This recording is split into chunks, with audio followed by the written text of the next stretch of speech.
네, 부천시 8선거구를 지역구로 두고 있는 더불어민주당 박상현 경기도의원 만나보겠습니다. 환영합니다. 예, 안녕하세요. 네, 어서 오십시오.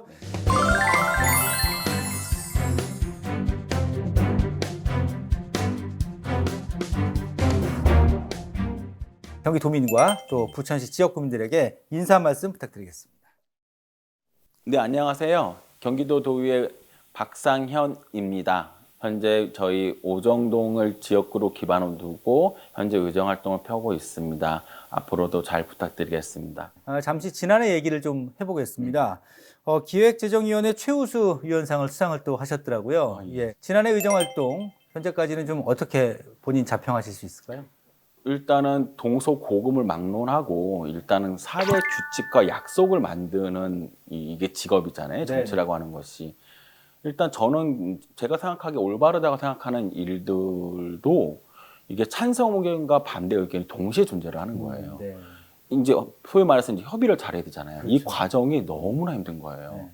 그래가지고 이게 생각보다 이 정치라는 것이 진짜 어렵구나라는 걸 뼈저리게 느낀 한 해였습니다. 네.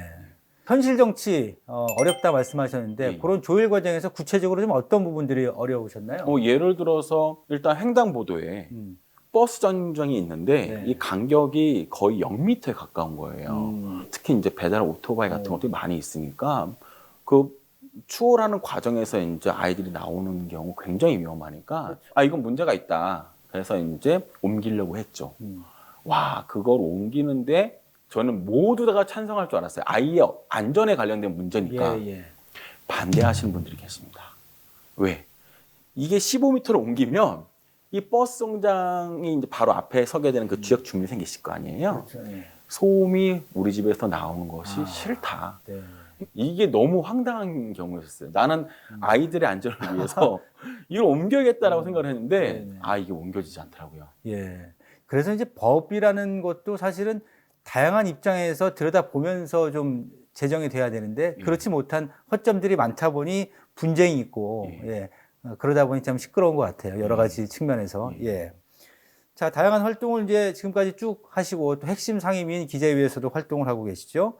기획조정실 행감에서 행정면책제도의 문제점을 지적을 하셨습니다. 네네네. 이건 어떤 내용인가요? 일단 적극 행정이라고 하는 그 제도가 있습니다. 네네. 왜냐하면 법이나 규정에는 정의되어 있지가 않은데 일단은 해야 되는 경우들이 많이 있죠. 왜냐하면 경기도민들이나 저희 지역구민들은 공무원들이 일을 해야지 막 이렇게 요구를 하고 그다음에 저희들도 입장에서도 일을 하십시오라고 이제 요청하고 부탁을 드리는데 이게 규정에는 하라라고 되어 있는 거는 굉장히 일사불란하게 빨리빨리 움직입니다. 우리나라 공무원들이. 네. 근데 이게 규정에 정의되어 있지 않은 일들이 있는 거예요. 그럼 이제 공무원들은 고민하는 거죠. 이걸 해야 되는지 말아야 되는지를 고민하게 되는 거죠. 이럴 때 이제 공익에 우선을 하고 법에 접촉이 되지 않으면 하라고 하는 것이 적극 행정입니다. 네네네. 그래서 이제 공익의 목적에 맞춰서 그 행정을 했을 시에는 설사 문제가 잘못되어도 이것을 이제 면책해 줄 수 있게끔 제도가 돼 있거든요. 네. 이래서 여기다가 이제 탄원서를 내면 네. 적극행정위원회에서 그걸 검토해가지고 적극행정이 맞네라고 하면은 그 징벌위원회에서 내려진 그 벌이 면책이 되는 거예요. 그러니까 적극행정 조례에 관련된 부분하고 그다음 기본계획이라든지 이런 것들을 조금 바꾸자라고 시정 조치를 내렸죠. 사실은. 네네. 자, 또 하나 관심 사안이 지역 균형 발전 사업인데 관련해서 새로운 방향성을 제시하셨다고 들었습니다. 경기 북부 지역이랑 경기 남부 지역은 지역 차가 굉장히 심해요.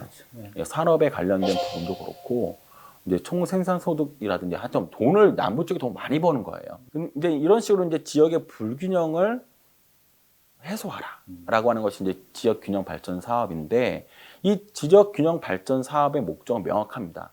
그 지역의 새로운 산업을 견인할 수 있는 거. 그건 딱 조례 법에도 나와 있거든요. 그런데 이제 지역 균형 사업에 관련된 면면이 행정을 보니까 이제 지역 주민에 관련된 편의 시설을 집중적으로 이제 지원되고 있는 거예요. 그 편의 시설도 물론 지역 주민들께 필요한 거지만 다양한 방법으로도 지원될 수 있고 이 지역 균형 발전 사업이라고 하는 것은 그 목적에 맞게끔 진짜 그 지역에 새로운 산업이 만들어지게끔 하면서 지역분들이 더 좋은 소득, 더 좋은 지역 환경을 구축할 수 있는 뭔가 그런 사업이 돼야 되는데 네. 이제 그렇지 못했다는 것이 이제 문제가 돼서 당시 이제 경기도는 굉장히 좋은 지역 균형을 하기 위해서 만든 모범 사례가 있거든요. 그게 이제 판교 테크노밸리 같은 경우 같습니다. 그 논밭인 그 허허 벌판에 계획적인 산업 단지를 만들어서 지금은 약 1,500개 정도의 중소 대기업이 매출만 130조 정도로 내고 있고 그 다음에 법인세만 2조를 넘게 내고 있어요. 세수가 엄청나죠. 네. 예. 그러니까 그것이 저는 경기 북부에도 만들어질 수 있다라고 네. 이제 제안한 거죠.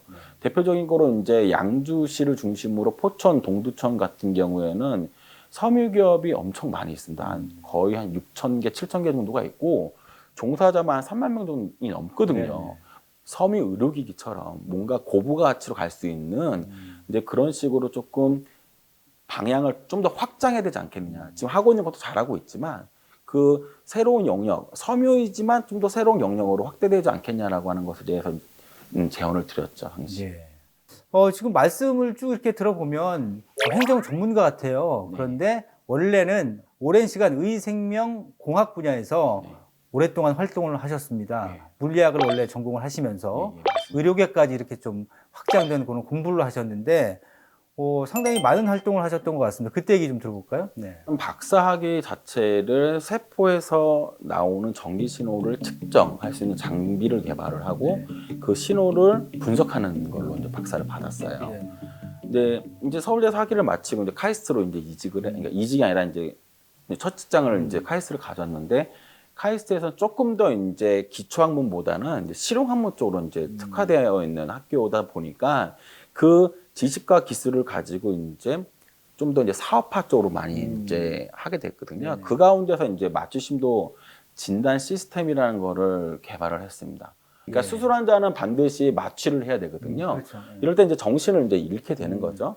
그때 이제 정신을 잃게 되는데 잃게 되면 이제 뇌 활동이 바뀌잖아요. 네네. 뇌 활동이 바뀌게 되면 뇌에서 나오는 신호가 바뀌게 됩니다. 네. 그럼 이 신호를 검출 및 분석을 해서 이 사람이 정말로 그 의식을 잃어서 좀 자고 있는 건지 아니면 깨어 있는 건지 이런 것들을 적정하게 분석해서 의사 선생님들에게 알려주는 거죠. 그 원래부터 그런 분야 쪽에 좀 관심이 많으셨나 봐요. 학창 시절 어릴 때부터. 일단 과학자가 어렸을 때 꿈이었고요. 그렇군요. 예. 그 다음에 이제 대학교 1학년 들어갔을 때도 이제 솔직히 이제 나사라고 하는 미국 항공우주공화국이 있잖아요. 네. 거길 가는 게 목표였는데 공부를 하다 보니까 이제 생물 물리학 쪽으로 간 거예요. 네. 물리학을 공부한 사람이 생물을 좀 더 공부하는 쪽으로 가다 보니 이제 그런 이제 의료계 시스템을 만나게 됐고 지금 이제 병원에서 이제 일하게 되는 고대 의대로 이제 이직을 하게 되었죠. 8년 전에.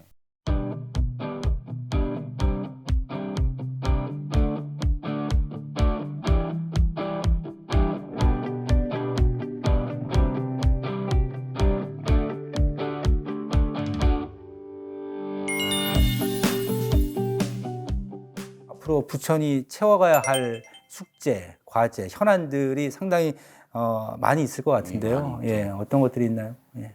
낙후된 환경이 제일 문제죠. 이제 30년이 넘어가는 건물들이 대부분이고요.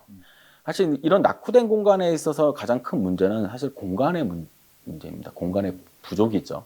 그 문제를 해결해야 되는데 지금들은 이제 첫 번째로는 이제 주민들의 이제 소통, 그 다음에 스킨십 이걸 통해 가지고 현재 낙후되는 우리 동네를 어떻게 만들어갈 것인가에 대한 논의를 많이 하고 있는 상황입니다. 네, 예. 대장 신도시에서 네. 비롯되는 부천 그 우정동 그 광역동의 지역구 내의 어떤 그 좀 청사진 네. 이런 것들을 좀 기대하시는 분들이 꽤 많이 계실 것 같습니다. 지역 구민들께서. 대장 3기 신도시 같은 경우에는 이제 반드시 성공을 해야 되는 신도시 중에 하나입니다. 그 롤 모델은 당연히 판교예요. 대장 신도시는 지금 SK가 이제 들어오기로 이제 약간 이제 MOU 단계에서 체결이 되어 있는 상태고 SK도 이제 연구원급들이 들어오게 될 건데 그렇기 때문에 이제 첨단 산업에 관련된 부분과 그 다음에 호수공원과 그 다음에 좋은 주거 환경이 어우러져 있는 어떻게 보면 하나의 이제 명품 도시가 하나 탄생하게 되는데 지역구에 있는 의원의 입장으로서 거기에서 해결돼야 될 게 두 가지가 있어요. 왜냐하면 부천 맨 끝자락이다 보니까 우리 주민들, 우리 국민들이 살기에 반드시 필요한 시설들이 있어요. 생활환경 시설들이. 그게 바로 쓰레기 소각장, 소위 말해 자원순환센터가 있고, 하나는 이제 하수처리장입니다. 네네. 불포 하수처리장인데 이 두 가지가 저희 지역구에 있거든요.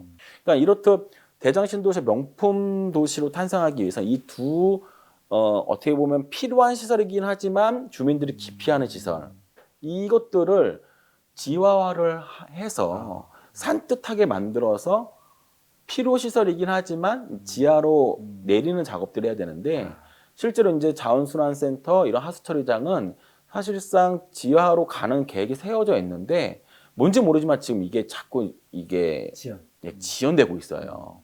그렇기 때문에 이런 것들은 그 부천의 새로운 도시를 정말 명품 있게 탄생시키기 위해서는 이 두 가지 문제는 반드시 지하를 추진해서 가야 된다고 저는 생각이 됩니다. 예.